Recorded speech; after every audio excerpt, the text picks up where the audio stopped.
Okey, ada soalan. Saya saja dia tinggalkan konflik sini. Baca pun cepat sikit.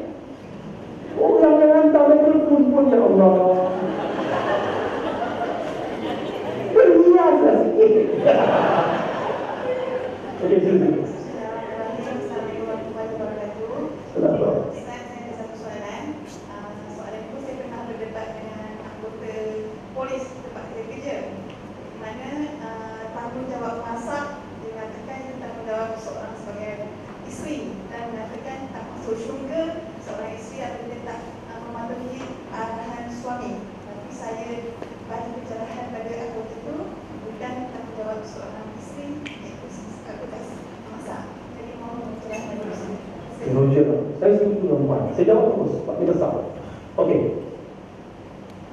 Tugas suami memberi makan. Bila si suami kahwin dengan isteri, wajib ke atas suami memberi makan dan minum. Makan, minum, suami dia lagi.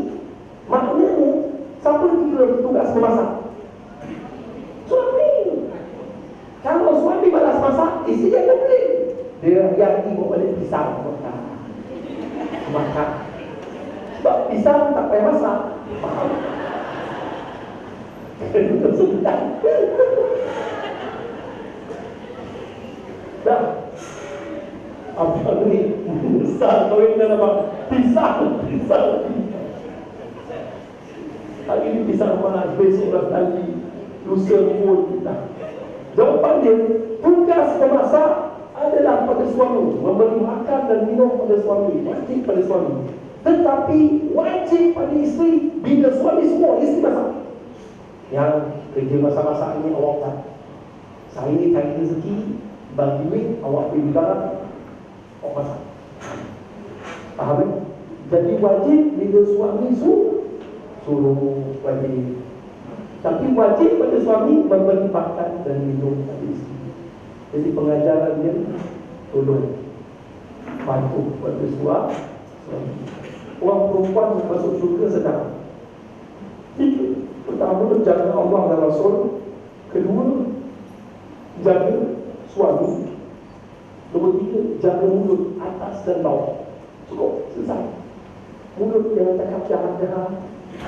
Jaga mulut elok-elok. Jangan lukakan hati suami.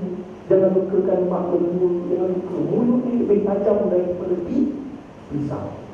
Jaga kemaluan diri bawah. Jangan berdarahkan pada orang lain. Jaga bagi rapat untuk suami kita sahaja. InsyaAllah akan masuk syurga. Itu rumah. Kejahatan mulut lah yang menyebabkan orang perempuan banyak masuk dalam Allah. Tidak.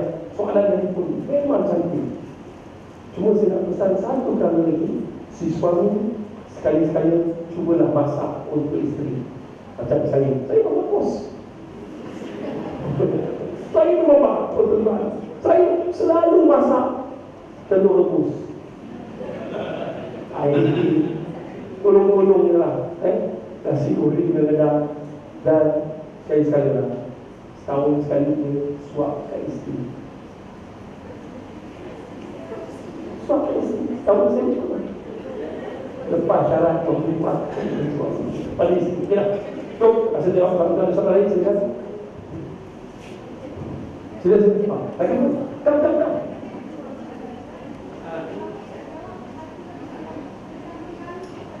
Poligami. Apa dia? Saya kalau poligami secepat betul. Soalan kedua tadi, masalah suami yang berkahwin lebih Rahsia. Okey, silakan. Dia kahwin dua, tapi dia tak beritahu isteri dia. Wujud perbohongan. Saya nak betulkan perbetulan yang tersebar dalam Facebook. Kata kenyataan Ustaz Rom.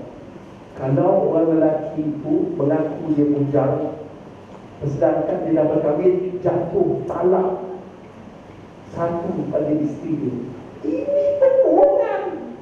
Mana ada macam tu? Saya dah tanya Ustaz Rom dah kata.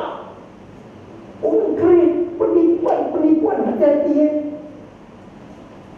Faham kan? Ustaz Rom tak cakap pun macam tu. Dia orang bubuh gambar Ustaz Rom, Don Daniel. Faham tulis? Barang sesiapa yang mengaku bujang sedangkan dia telah berkahwin, maka jatuh dalam satu pada isteri dia. Tak jatuh tak pun. Kalau dia kata saya bujang lagi, pada tu. Yang nombor dua,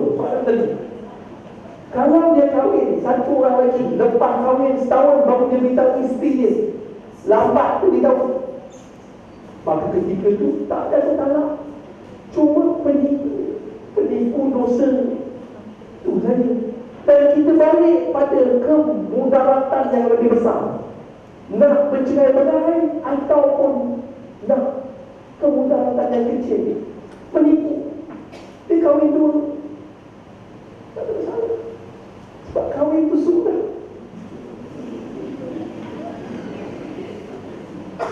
Yang orang perempuan itu sangat kena tipu, nak sangat suami cakap terus terang. Kalau suami bercakap terus terang, pasti hari-hari isteri terluka. Bang, sedap tak bang? Bang, sedap? Nah, awak berarti kejap balik sedap. Nah, alhamdulillah dapat suami penipu.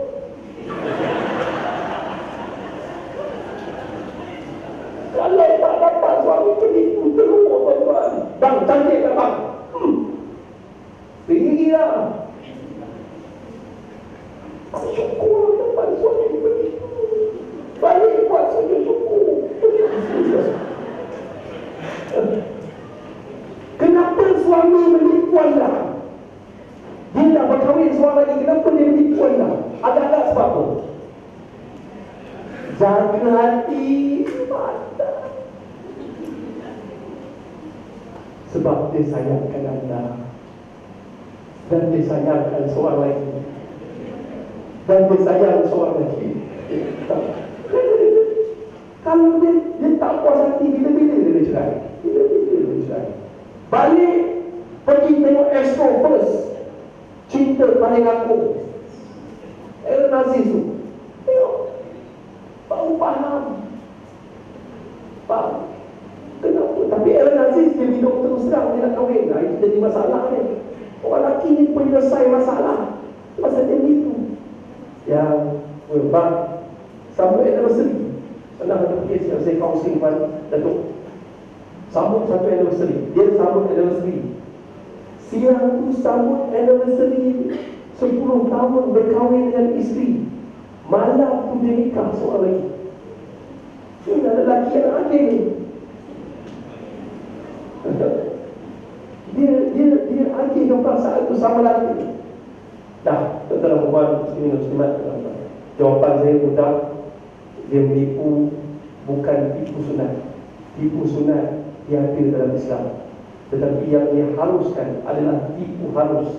Tipu halus ni pun dua keadaan. Satu menyelamatkan nyawa, satu memperbaiki keadaan. Faham tak? Contoh, saya kata orang ni kata orang ni saja, si Ahmad selalu puji saja. Dia kata saja bagus. Jadi saya pun cakap saja Ahmad kirim salam tak saja. Itu padahal Ahmad tak kirim salam. Maka ketika itu hukum dia harus menyelamatkan nyawa satu dan menyelamatkan keadaan besar satu. Wallahu a'lam.